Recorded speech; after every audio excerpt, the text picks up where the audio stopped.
نحمده ونصلي على رسوله الكريم اما بعد فاعوذ بالله من الشیطان الرجیم بسم اللہ الرحمن الرحیم۔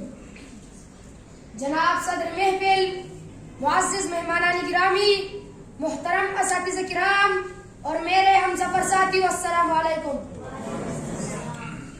دیکھا نہ کوئی کن کوئی فرہاد کے بغیر، دیکھا نہ کوئی کن کوئی فرہاد کے بغیر، آتا نہیں ہے فن کوئی استاد کے بغیر۔ جناب والا، آج اس محفل پروقار میں اپنی موجودگی اپنے لیے ایک عظیم شرف سمجھتا ہوں، اور معماران قوم اساتذہ کے حقوق کے عنوان پر لب کشائی کی جسارت کرتا ہوں۔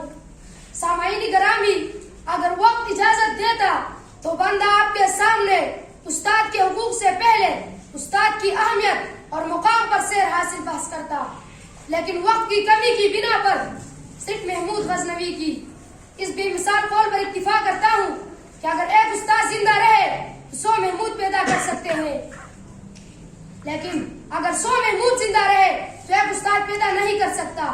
ہاں، محمود غزنوی کیوں یہ کہنے پر مجبور نہ ہوتے کہ محبوب خدا حضرت محمد مصطفیٰ صلی اللہ علیہ وآلہ وسلم بیک وقت ایک حکمران، امیر، سپہ سالار، تاجر ہوتے ہوئے اس منصب پر فخر کرتے ہوئے فرماتے ہیں، انما بعثت معلما۔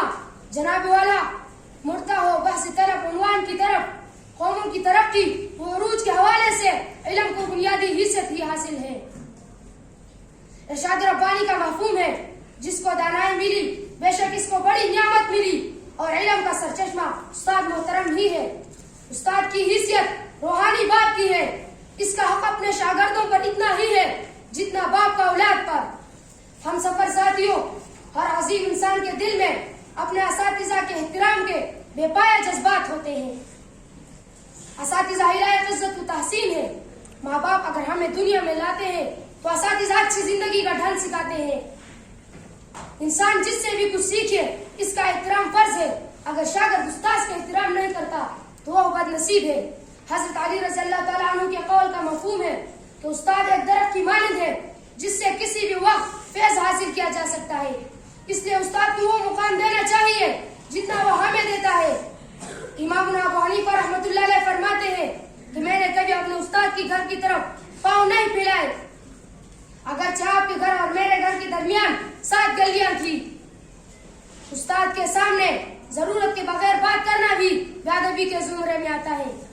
استاد سے استفادہ کرنے میں کوئی موقع ضائع نہیں کرنا چاہیے، لیکن کسی کے سامنے استاد سے سوال پوچھنا بھی نہیں چاہیے۔